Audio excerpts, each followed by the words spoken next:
여러분 한 주간도 안녕하셨습니까? 오늘은 이제 수요일입니다. 오늘은 그동안 실시해온 것이 오늘은 성경 기초 시간입니다. 오늘은 성경 기초 거듭남에 관해서 여러분들과 함께 말씀을 나누고자 합니다.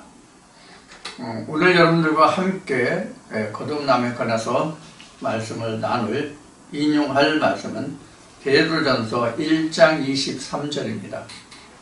베드로전서 1장 23절 말씀이 되겠습니다. 제가 베드로전서 1장 23절 한 절만 봉독하겠습니다.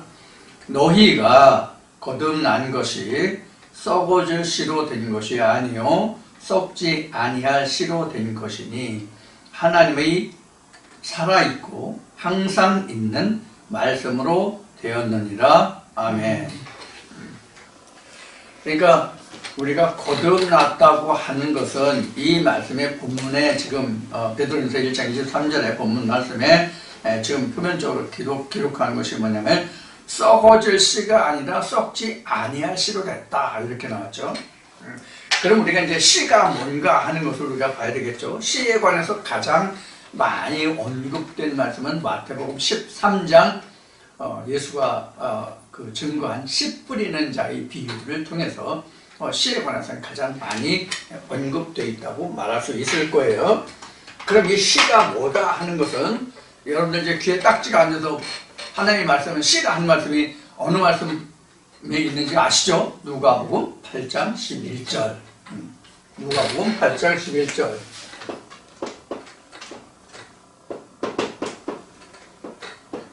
하나님의 말씀은 씨다. 이렇게 된 거예요. 하나님의 말씀은 씨다. 이제 우리가 교회 다니면서 이 말씀을 들으시는 분들은 최소한 교회를 거의 10년 이상 다니신 분들이에요. 적어도 10년 이상 다니신 분들이라고요.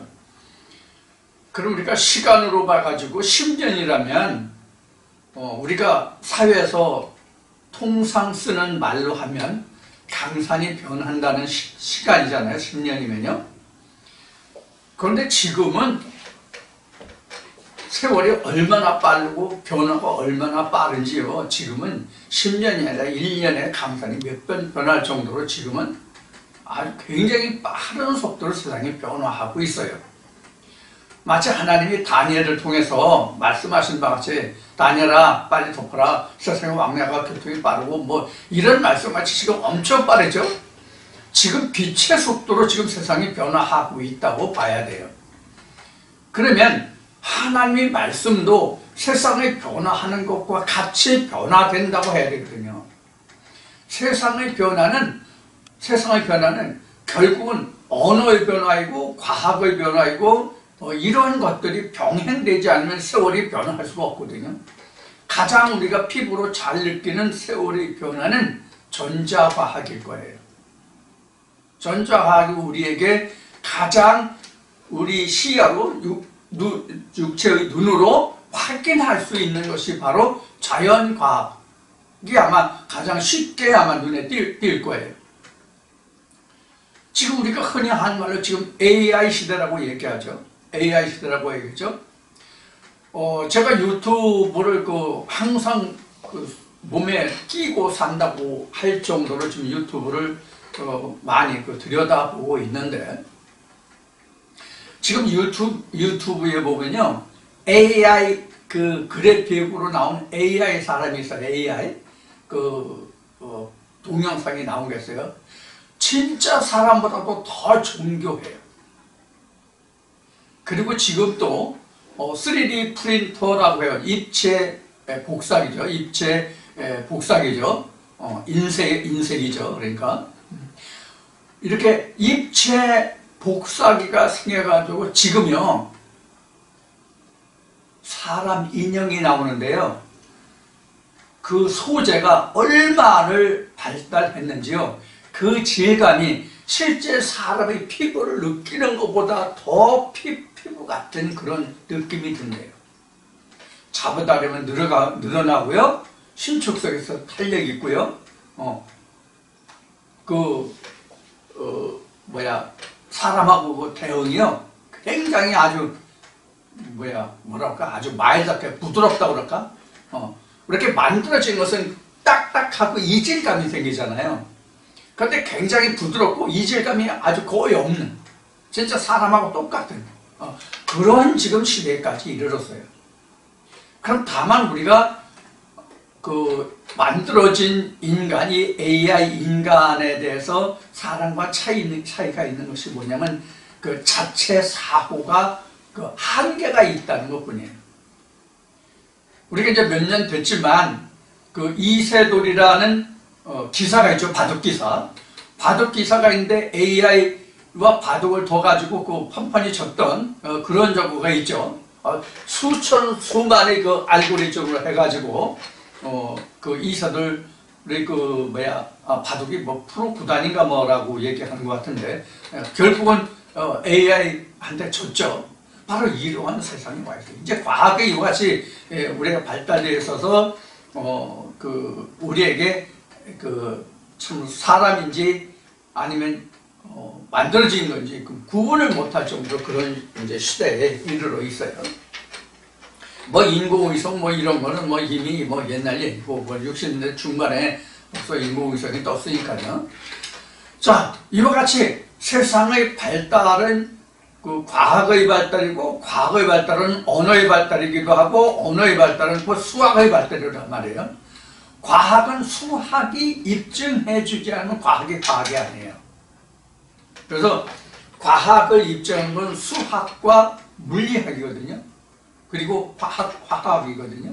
이런 것들이 이제 뒷받침해 주는데 언어도 세월이 변화함에 따라서 그런 자연 과학이 변화함에 따라서 언어가 자꾸 생겨난단 말이에요. 없던 언어들이 생겨난단 말이에요. 예를 들어서 AI라는 말조차 우리가 제가 어렸을 시절에는 아예 이런 것이 없었잖아요. 쉬운 예로 요새 뭐 MZ 시대라는 얘기를 많이 하는데 이런 것도 그런 것의 하나죠.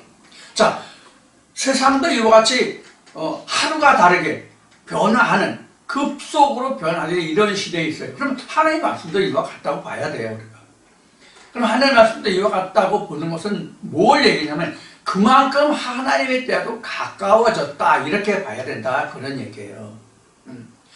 세상적으로나 개인적으로나 그렇다는 얘기예요. 자, 그러면 우리가 교회 다니면서 거듭남에 관해서 이야기 들은 게 한두 해가 아니에요. 앞에 말씀 시작할 때 말씀드린 바와 같이 우리가 신앙생활을 시작한 지가 적어도 10년 이상 됐잖아요. 그럼 10년이라는 세월 뭐 정확하게 딱 10년이라고만 얘기합시다.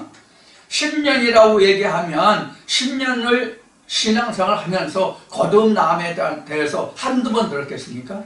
아니면 성경 말씀을 한두 번 접했겠습니까? 그러나 우리가 거듭남에 관해서 내가 확실한 것을 손에 쥐고 이게 거듭남이야 라고 내가 누구한테든지 간에 내가 자신있게 확실하게 답변할 수 있는 그런 바탕이 내 안에 저축되어 있느냐, 이런 걸 우리가 한번 생각해 보자고요. 하나님 말씀 모든 말씀이 다 그래요. 지금 거듭남뿐이 아니라 주제 얘기한다면 뭐 거듭남, 뭐 출애굽, 유월절, 무교절, 부활, 회개, 뭐 이런 모든 그 간단한 대화, 단어, 우리가 교회에서 가장 많이 쓰는 그런 단어, 이런 것들을 하나하나씩 놓고 우리가 설명하라고 한다면 설명할 수 있는 자료가, 데이터가 자기 안에 세이브되어 있냐, 저축되어 있냐, 그러니까 저장되어 있느냐 하는 거예요. 그렇지 못한 게 우리 현실이거든요. 지금 여러분들만 그렇다고 지금 말씀드리는 게 아니에요. 제가 그러한 상태에 있었단 말이에요. 그러다가 저도 하나님께 붙들린 바 되어서 이게 이런 거야, 이게 이런 거야, 이게 이런 거야, 하나님이 성령으로 조명해 주시고 말씀해 주시고 성경 말씀에서 보여주니까 이상으로 이것이 이렇다라고 말씀해 주시니까 저도 이제 이런 것이다 하고 여러분들에게 말씀드리는 거예요. 그래서 여러분들 저와 함께 지금 많은 말씀들을 나누어 왔잖아요. 그동안 뭐 1년이 됐든 2년이 됐든 뭐 몇 년이 됐든지 간에 제가 이 말씀을 증거한 지는 벌써 30년이 지금 넘고 있습니다. 올해 만 31년이니까 32년째인데 이렇게 오랜 세월 동안 말씀을 증거해 왔어도 아직까지 이 말씀들에서 익숙하지 못한 분들이 많단 말이에요. 왜? 세대가 자꾸 변하니까 들어왔다 또 나가고 들어왔다 나가고 하니까 계속 자리 잡고 이 말씀에 계속 내가 그 뿌리를 뽑을 정도로 그러니까 근원을 확실히 캔다는 뜻으로 뿌리를 뽑는다라고 말씀드리는 거예요. 확실한 근원을 내가 확인할 수 있도록 내가 온전히 깨달을 수 있도록 파고 들었다면 왔다가 흘러가는 그런 영혼은 그런 인생은 그런 믿음은 되지 않았겠죠. 그런 의미에서 오늘 거듭남에 관해서 다시 한번 살펴보려고 합니다. 자, 그래서 여기서 거듭남을 살펴보는데 오늘은 거듭남하면 우리가 기본적으로 요한복음 3장을 말할 수 있는데 오늘 여러분들과 함께 거듭남을 다시 말씀을 나누면서 오늘은 베드로전서 1장 23절의 말씀을 인용했어요. 그럼 베드로전서 1장 23절을 오늘 인용한 이유가 뭐냐 하면은 말씀이 변화되는 것이 거듭남이다 하는 것을 깨달으셔야 된다는 얘기예요. 말씀이 변화함을. 그러면 여기서 베드로전서 1장 23절에서 지금 베드로가 말한 거듭남은 썩어질 말씀과 썩지 않을 말씀으로 나눠져 있죠. 그럼 여기서 썩을 말씀은 뭐고 썩지 않을 말씀은 뭐냐 하는 것을 우리가 알아봐야 된다 그런 얘기예요. 자, 그런데 여기서 그냥 단순하게 썩지 않을 말씀과 썩을 말씀 이렇게 얘기하니까 그러면은 어떤 말씀이 썩는 거고 어떤 말씀이 썩지 않는 거냐, 이게 우리가 얼른 분별하고 분간하기 힘들잖아요. 그래서 지금 여러분들께 그동안 수없이 말했던 누가복음 8장 11절에 하나님의 말씀을 신다라고 이것도 예수가 말한 거거든요. 그래서 하나님의 말씀이 신데 그럼 똑같은 하나님의 말씀을 하잖아. 교회 가면 어느 목사든지 다요. 다 하나님의 말씀을 하는데 그럼 어떤 말이 썩어질 거고 어떤 말이 썩지 않을 거냐, 이것을 우리가 분별할 수 있어야 되거든요.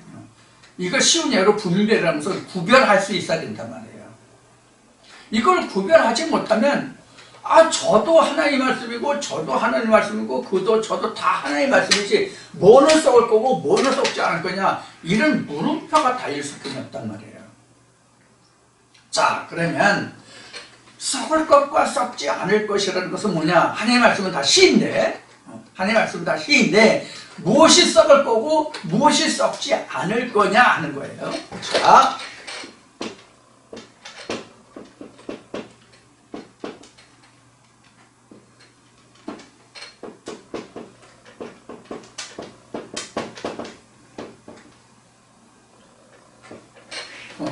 이렇게 지금 말했잖아요. 근데 이게 것이라는 건 지금 사도 베드로가 한 말은 지금 씨를 놓고 하는 얘기예요. 씨를 놓고 하나님의 말씀이 썩을 말씀과 썩지 않을 말씀이라고 했으니까 그것은 곧 씨를 두고 한다. 하나님의 말씀을 두고 한 하나님의 말씀을 씨인데 그럼 무엇이 썩을 거고 무엇이 썩지 않을 것이냐, 이런 것을 우리가 알아야 되거든요. 자, 그럼 썩을 것이라고 하면 뭐냐면 세상 이 썩을 것이라고 하면 뭐냐면 사람의 예예요. 그럼 썩지 않을 것은 당연히 하나님의 예대로죠. 이런 뜻이 되는 거예요. 자, 제가 그동안 말씀을 드릴 때 성경은 도덕이 아니라는 얘기를 여러 번 했어요. 성경을 도덕적으로 세상 살아가는 인간의 도덕적인 면으로 하나님의 말씀을 풀어서 설명하면 그것이 바로 썩을 거예요. 하나님은 도덕이 아니란 말이에요. 자, 그러면 하나님이 왜 도덕이 아닌가 하는 것을 오늘 말씀을 드릴게요. 하나님은 왜 도덕이 아니냐면 하나님은 영이시기 때문에 뼈와 살이 없어요. 하나님의 영이시라서 뼈와 살이 없기 때문에 도덕을 초월하신 분이라고. 뼈와 뼈와 살이 있는 사람에게, 뼈와 살이 있는 자에게 도덕이라는 것이 적용이 되는 것이지, 뼈와 살이 없으면 도덕이 적용이 안 되는 거예요. 될 수가 없다고. 그래서 뼈와 살이 있는 자가 지켜야 할, 뼈와 살이 있는 자가 행하는 것, 뼈와 살이 있는 자에게 해당하는 것, 뼈와 살이 있는 자가 있는 자 속에서 일어나는 일, 이런 것들로 말하면 그것이 곧 썩을 거예요. 그러면 지금 말씀드린 바와 같이 예수가 요한복음 4장에서도 말했고 모든 말씀에 다 하나님의 영이시잖아요. 하나님 영이시단 말이에요. 영이라는 것은 예수가 풀어 말한 것이 뼈와 살이 없거든요. 뼈와 살이 없으면 율법으로 하나님을 섬길 수가 없어요. 율법에 해당이 안 된다고, 뼈와 살이 없으면. 율법이라는 것은 뼈와 살이 있는 자만이 해당하는 거예요. 뼈와 살이 있는 자에게만 해당된다고요, 율법이라고 하는 것은. 근데 뼈와 살이 없는 그러한 존재에게는 율법이라는 게 존재할 수가 없어요. 예를 들어서 설명할게요. 살인하지 말라, 도적질하지 말라, 간음하지 말라, 뭐 이런 그 말씀들이 있잖아요. 계명에 보면. 계명에 보면 그런 말씀이 있는데, 살인하지 말라, 간음하지 말라, 도적질하지 말라가 뼈와 살이 없으면 간음이 되고 도적질이 되고 살인이 될 수 있느냐 하는 얘기예요. 안 되잖아요. 근데 이것을 뼈와 살이 있는 인간이 지켜야 할 그런 덕목으로 말한다면 이것이 썩을 거잖아요. 즉 썩을 것이라는 것은 실제 썩어서 썩을 것이라고 하는 것이 아니라 땅의 것, 땅으로 돌아가는 것이다 하는 의미가 썩을 거예요.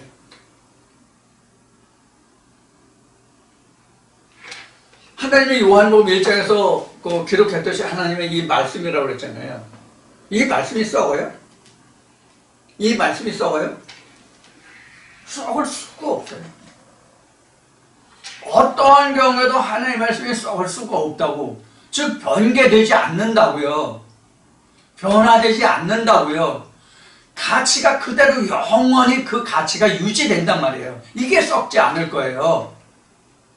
그 가치가 영원히 존재하는 것이 썩지 않을 거라고. 오늘 있다 내일 없어지는 것은 썩을 거라고 얘기하는 거예요. 그러면 지금 말씀드린 바와 같이 뼈와 살이 있는 자가 이 세상에 거하는 동안만 살인할 수 있고 도적질할 수 있고 간음할 수 있고 이웃을 욕할 수 있고 뭐 이런 일들을 할 수 있는 거잖아요. 그런데 내가 죽어서 뼈와 살이 없는 상태가 됐어. 내가 죽어서.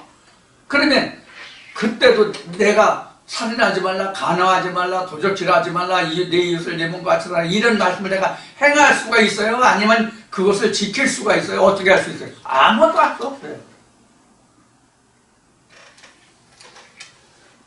자, 그럼 지금 썩을 것을 말했죠? 그럼 썩지 않을 것을 우리가 살펴보자고요.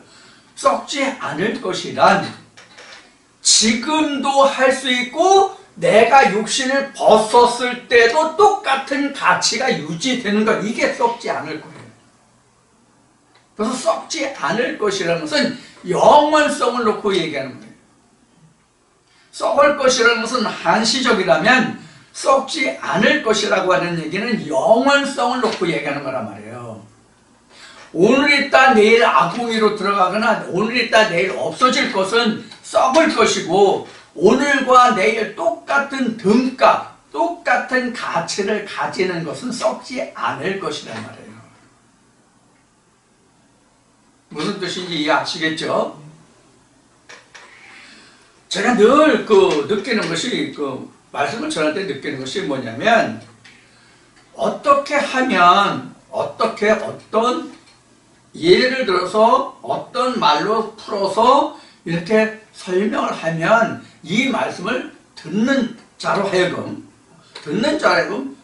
빨리 쉽게 알아듣고 깨달을 수 있을까 하는 것이 가장 관건이에요. 그래서 사도 바울인데 그 모세가 처음에 하나님을 시내에서 만나서 그 성경에 기록된 게 호렙산이죠. 호렙산에서 그 만나가지고 내 백성 애굽에 있는 내 백성을 이끌어내라 할 때 그 모세가 하나님한테 그 어필한 게 뭐예요? 나는 말에 능하지 못하고 혀와 입술이 뻑뻑하고 둔하다 이렇게 얘기를 하죠. 인간은 누구든지 하나님의 말씀에 대해서 능한 자가 없어요. 하나님 말씀에 대해서 입술과 혀가 부드러운 자가 없어요. 다 뻑뻑해요.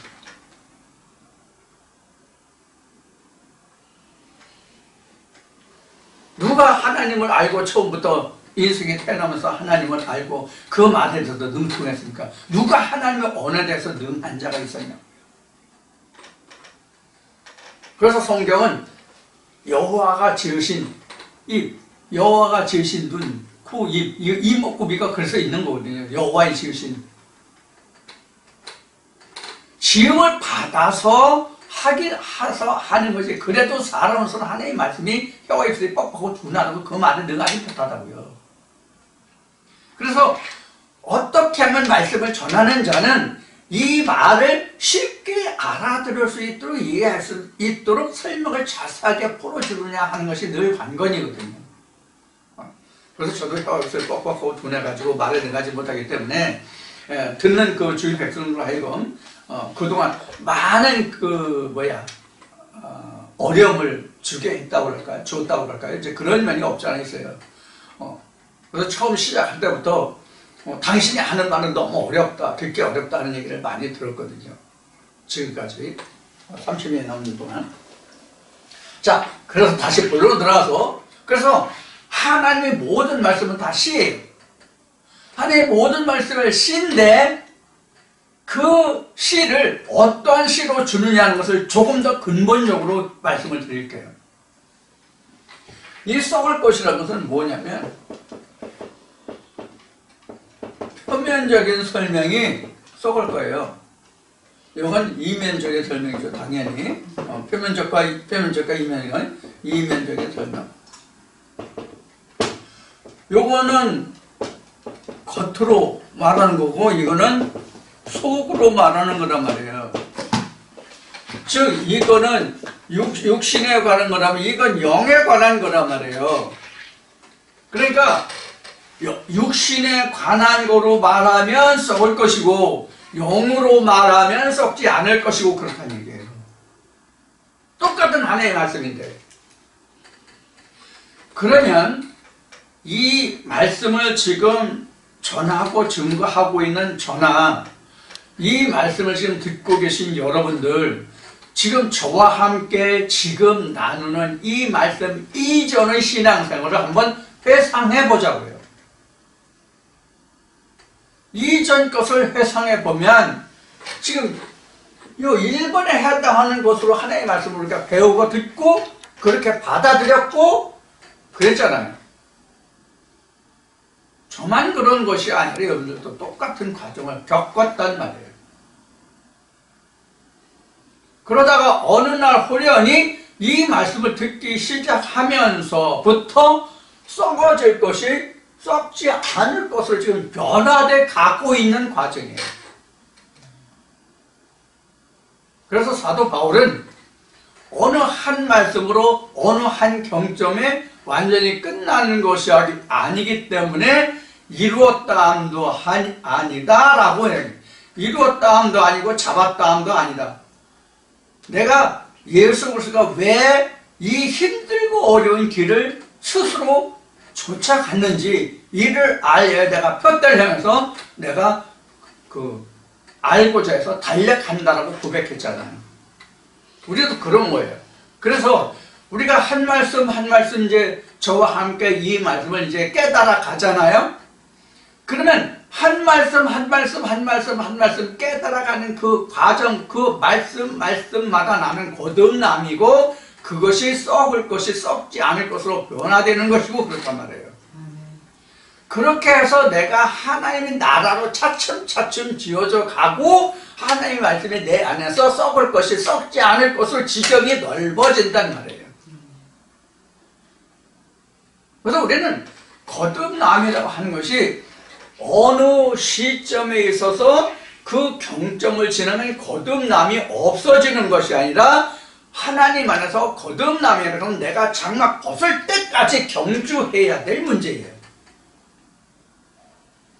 하나님이 어디서 어디까지고 시작과 끝이라는 게 없어요. 시작이면서도 끝이고 끝이면서도 시작이거든요. 알파 오메가 처음과 나중에 다 그런 뜻이거든요. 자, 이렇게 우리가 하나님의 말씀을 통해서 하나님의 존재를, 즉 우리가 사람의 예대로, 세상의 예대로 알던 성경을, 하나님을, 성경이 하나님이니까 그렇게 알던 하나님을, 성경을 사람의 예가 아니라 하나님의 예대로의 말씀을 듣는 것이 곧 거듭남이에요. 이것을 예수는 요한복음 3장에서 니고데모와 나눈 얘기에서 이것을 설파하셨는데 니고데모가 못 알아들었잖아요. 그럼 니고데모는 누구예요? 니고데모는 당시에 이름난 목사예요. 오늘날로 말하면 아주 유명한 지명도가 높은 그런 목사란 말이에요. 우리가 이러한 대목에서 살펴볼 수 있는 것이 무엇이냐면 하나님을 아는 것은 세상으로 유명하다고 해가지고 하나님을 아는 것이 아니다라는 것을 우리가 알아야 돼요. 그래서 사도 바울은 고린도 교회의 고린도전서 1장에서 본래 세상에 유명한 자는 내게 보탬이 되지 않았고 세상에 유명한 자는 하나님 앞에서 극히 적다 그랬어요.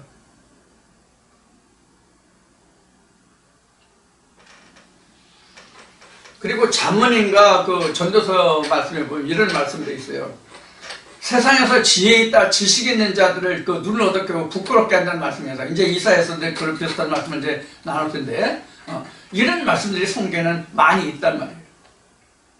근데 지난번에도 말씀을 드렸듯이 우리 인간들의 사고나 세상 사람들의 사고나 교회 다니는 사람들이나 일반적으로 교회 다니지 않는 사람이나 교회 다니는 사람이나 이렇게 표현합시다. 교회 다니는 사람들이나 교회 다니지 않는 사람들이나를 막론하고 우리가 기본적으로 성경을 말할 수 있는 것은 신학을 한 사람만이 목사를 할 수 있다라고 말하죠. 즉 하나님의 말씀을 전할 수 있다라고 말하죠. 이게 세상으로 보면 맞는 얘기예요. 세상으로 맞는 얘기예요.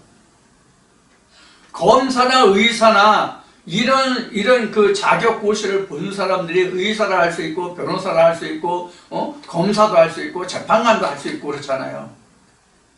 나 같은 사람이 째고 뼈를 깎아서 이어 붙이고 하는 그런 의술을 행한다고 하면 불법이죠.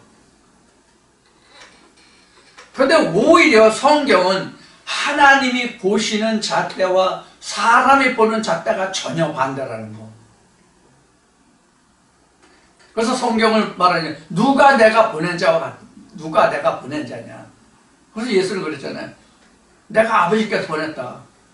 말씀으로 거룩하게 해서 세상에 보냄을 받은 자가 하나님께서 보냄을 받았다고 하는 말이 왜 너희는 참남하다고 그러냐, 이렇게 성경은 기록하고 있잖아요. 성경에서도 좋은 예가 모세 신학했어요? 엘리야와 엘리사가 신학했습니까? 예수가 신학했습니까? 자, 여기서 우리가 한 가지 문제점. 모세는 그렇고 엘리야 엘리사 그렇고 다 좋아. 그들 했다고 하면 그거에 대해서 나름대로 다 변명할 요지가 있어요. 그런데 예수에 관해서는 예수는 하나님 아들이잖아. 근데 무슨 신학을 해? 신학 안 해도 되지. 이렇게 얘기하거든요. 여기서 우리가 인간적으로 알지 못하는 그 함정이 뭐냐 하면은 예수가 2000년 전 유다 땅에 온 그를 예수라고 생각하는 그 자체가 이게 함정이에요. 성경에서 예수라고 하는 것은 성경의 여러 말씀에 있고 예수 자신도 얘기했듯이 하나님과 함께 했거든요. 예수는 처음부터. 이 세상 피조 만물이 생기기 전에 아버지 품속에 있었거든요. 말씀 안에. 근데 우리 세상 사람들이나 교회 다니는 사람들은 나를 막론하고 예수 하면 엊그제 이제 성탄 지났지만 엊그제 성탄 지났지만 예수 하면 2000년 전 유대 땅에 왔던 그 예수만을 생각한다고. 그 예수는 요한계시록에 기록된 것과 같이 여러분이나 저와 2000년 유대 땅에 왔던 예수는 똑같다고. 그럼 어떤 예수가 진짜 예수냐? 방금 앞에 말씀드린 말씀으로 하나님과 함께 있었던 그 예수가 진짜 예수라면 그 예수가 지금 내게 있느냐 없느냐예요. 이거를 풀어서 내가 그 말씀을 깨닫고 받아들일 수 있는 말씀이 썩지 않을 말씀이에요. 그 말씀을 들을 수 있어야 그것이 거듭났다라고 말하는 거란 말이에요.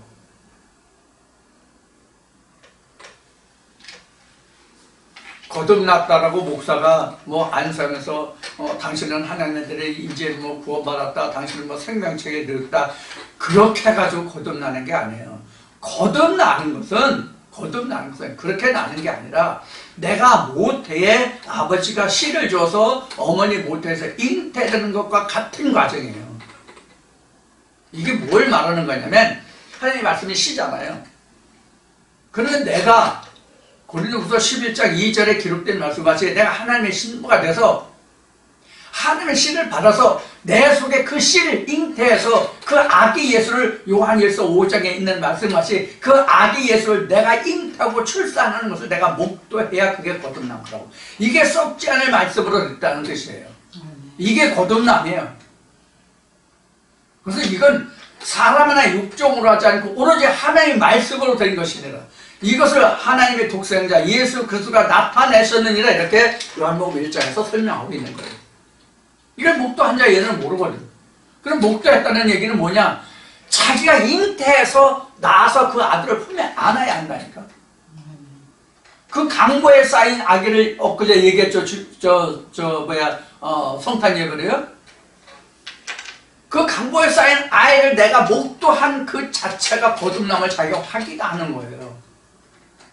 이게 썩어질 세상의 사람의 예대로 육체대로 풀었던 들었던 설명했던 그런 말씀이 이제 하나님의 교훈으로 바꿔지는 그 자체가 내가 거듭난 순간이에요. 그때부터 아기 예수가 내 속에서 자라는 거예요. 그 예수는 내가 세상적인 섭생을 통해서 그 아기 예수가 자라는 것이 아니라 하나님의 영의 말씀을 인해서만 아기 예수는 자라거든요. 그래서 계시록에는 내가 내 안에 들어가면 요한복음에도 있고요. 내가 내 안에 들어가서 같이 더불어 먹고 마시고 영생하자 이렇게 된 거예요.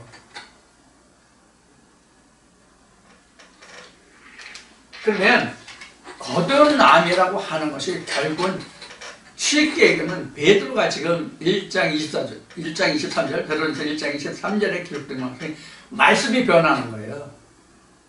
말씀이 변하는 거라고.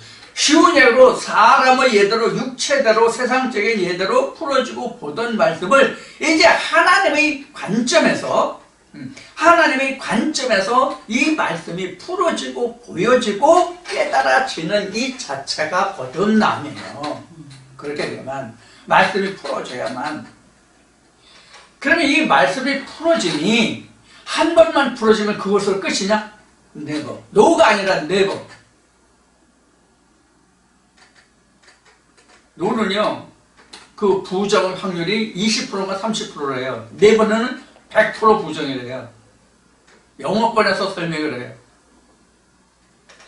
자, 그러면 우리가 그 같은 성경 구절을, 성경 말씀을 보되 그 말씀이 지금 말씀드린 것이 한 번만 껍질을 벗겨지는 게 아니에요. 수십 번을 벗겨져요. 그리고 한 색으로만 보이는 게 아니에요. 수만 가지 색으로 형형색소로 보여요. 그래서 하나님의 말씀은 보석이고 보한 거예요. 보석이 한 빛에 비춰보면 한 가지 색으로만 보입니까? 특히 뭐 우리 가장 비싸다는 그 보석이 뭐예요? 물방울 다이아몬드? 그거 뭐 1캐럿에 수억 원 한다는 거? 그런 게 비싼 건가요? 그 물방울 다이아라고 예를 들어 다이아몬드라고 예를 들어봅시다. 다이아몬드는요, 똑같은 빛을 받되 다이아몬드가 깎여진 각도나 빛이 들어오는 그 굴절 반사, 입사, 굴절 반사 이런 거에서 색이 형형색색으로 변해요. 그렇다고 다른 빛이에요? 그렇다고 그 다이아몬드가 다른 거예요? 똑같은 한 다이아몬드 같은 빛인데도 바로 어떤 각도에서 보느냐에 따라서 말씀이 그렇게 형해요. 무수히 말이에요. 그래서 사도 요한은 요한복음에서 예수의 행한 바 그 모든 것을 기록한다면 이 세상에라도 쌓을 곳이 없다라고 기록하고 있는 거거든요. 이런 말씀을 내가 자꾸 섭렵해가는 거예요. 무엇을 통해서? 썩지 않을 말씀을 통해서. 썩지 않을 말씀이 곧 빛이거든요. 그리고 다이아몬드는 내가 다이아몬드가 돼야 되거든요. 그래서 하나의 말씀에 내가 가지고 있는 하나의 말씀에 다이아몬드를 이런 각도 저런 각도로 비춰보는 거예요. 그리고 자꾸 깎고 다듬는 거예요. 그러면 그럴수록 더욱더 나는 영롱한 하나님의 빛이 되는 거예요. 보석이 되는 거예요. 그래서 성경에는 이스라엘 지파들을 보석으로 비했고 요한계시록도 그렇고 그 민수기 1, 2, 3장에도 그렇고 에스겔 1, 2장에서 그 설명한 이스라엘 백성들 그런 것들이 그렇게 보석으로 설명되어 있고, 그래서 이스라엘 제사장들 그 흉배에는 대제사장의 흉배에는 12지파가 보석으로 흉배가 되어 있는 거예요. 요한계시록도 기록되어 있고요. 자, 나도 이와 같은 하나님의 족속이 되기 위해서 지금 하나님의 말씀을 내가 깎고 다듬는 거거든. 자, 그런 과정을 거쳐서 내가 하나님의 말씀을 자꾸 섭렵해 가는 거예요. 그래서 신명기 29장 4절을 보면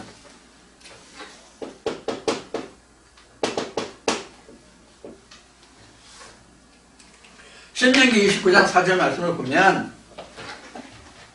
하나님이 모세를 써서 이스라엘 백성들에게 이렇게 얘기해요.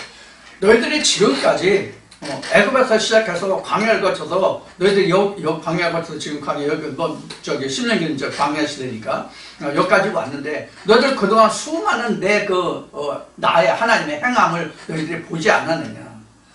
그래도 내가 행하는 일은 너희가 다 목도했다는 직접 봤다는 얘기예요. 직접 보고 다 겪었으되 너에게 보는 눈, 듣는 귀, 깨닫는 마음을 주지 않았다라고 말씀하시냐고.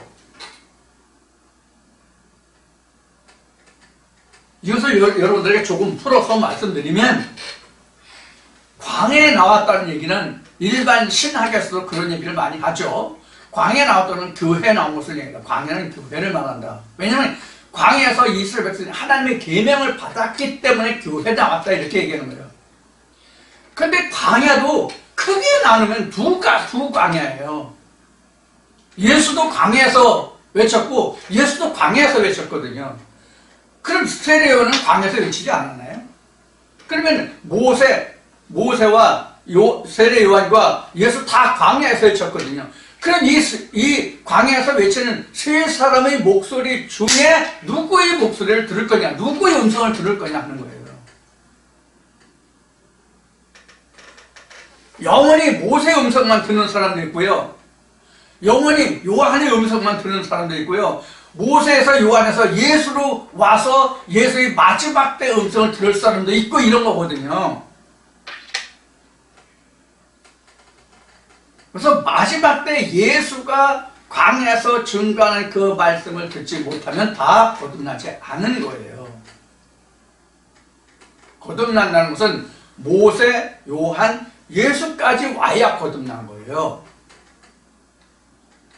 이스라엘 백성들이 출애굽한 그 출애굽 여정으로 보면 요단강을 넘어왔다고 거듭난 게 아니에요. 진짜 거듭난 거는 여리고 성까지 무너뜨리고 가나안 본토에 들어와야만 이게 거듭난 거예요. 거기서부터 예수와 함께 역사가 시작돼요. 그것이 썩지 않을 말씀이란 말이에요. 거기서부터.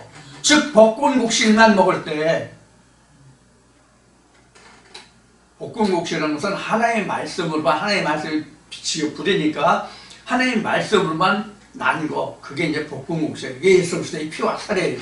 예수가 요한복음에서 말한 거로 말하면 이게 바로 하늘에서 내려온 생명의 떡이에요. 이스라엘 백성은 광야에 와서 출애굽 이미 했잖아요. 그럼 뭘 먹었어요? 그때는 땅에서 나는 걸 먹었잖아요. 이게 사람의 일을 했다는 얘기예요. 땅에서 나는 거가. 이게 썩을 것을 했다는 얘기거든요. 그래서 너희는 광야에서 거기서는 광야에서 만나를 먹어 죽었다라고 예수가 말하는 거고요. 자, 이와 같이 우리가 거듭난다고 하는 것은, 거듭난다는 것은 하나님이 모든 믿음의 구약대의 선지자들이나 선견자들, 신약대의 사도들에게 하나님이 하셨던 그 일을 할 수 있는 지경까지, 그 단계까지, 그 과정까지 도달해야만 나는 성령을 온전히 받은 자고 거듭난 자가 되는 거예요. 거기까지 가야 적어도 내가 둘째 사망에 죽을 위험과 걱정과 염려 속에서 그래도 좀 벗어날 수 있는 단계예요. 거기까지 가야만. 즉 출애굽의 여정으로 보면 여리고성까지는 넘어가야 사망할 확률이 적다, 그 뜻이에요. 이런 말씀을 우리가 잘 깨달아서 거듭남에 대해서 지금 여러분들과 말씀을 나누고 있는데, 모두의 말씀들을 마치 거듭남을 우리가 한두 번 듣는 얘기가 아니에요. 아마 무수히 들었을 수도 있어요. 그러나 앞에 이것도 설명을 드린 것 같이 거듭남이 뭐냐라고 누가 요청해서 설명을 해달라고 한다면 내가 어떻게 설명할 수 있고 표현할 수 있는지, 이거 우리 생각해본 사람 거의 없잖아요. 비단 이 거듭남뿐만이 아니라 앞에 말씀드린 바와 같이 모든 문제가 다 그래요. 신학으로 얘기하면 이제 교양, 조직신학에서 이제 다루는 문제들이죠. 앞에 얘기했듯이 거듭남 지금 다루는 거, 거듭남, 죄, 사망, 부활, 재림, 이거 구원 이런 거 다 그렇단 말이에요. 그래서 이런 것들을 여러분들에게 중심으로 지금 다시 리바이벌 하는 거죠. 이미 다 언급된 말씀들이지만 성경 기초라는 타이틀로 여러분들께 다시 한번 좀 리바이벌, 복습하고 있다라고 생각하시면 돼요. 그래서 이런 그 시간을 통해서 여러분들이 다시 한번 우리가 신학에서 말하고, 즉 일반 신앙상에서 말하고, 또 성경에서 즉 하나님의 말씀하심은 무엇이냐 하는 것을 우리가 깨달아서 내가 어떠한 길을 가야 할지, 즉 썩을 것으로 갈지 썩지 않을 것으로 갈 것이냐 하는 것을 여러분들이 오늘도 다시 한번 여러분의 마음속에 다짐하고 생각하고 되새겨보는 그런 시간이 되기를 원하고, 오늘 말씀 여기서 마치고 주일날 다시 뵙겠습니다. 감사합니다.